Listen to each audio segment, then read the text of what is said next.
Yun na nga guys, naging comfort food ko ang ramen, kaya yung authentic ramen talaga ang aking hahanapin. So yun. So, saan pa ba ako pupunta? Kundi doon sa talagang gumagawa ng authentic ramen, di ba?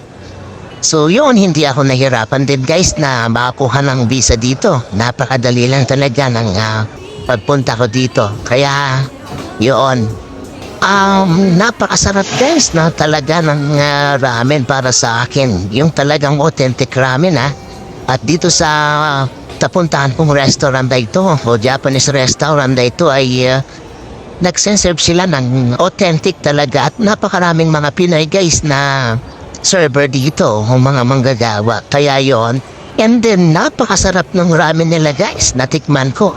Talagang sarap na sarap ako guys. Nasabi ko kanina na hindi ako nahirapan na makakuha ng visa kasi sa ano lang naman ito guys, sa S. Maison Conrad Hotel sa MOA, Pasay. O diba guys, ang saya.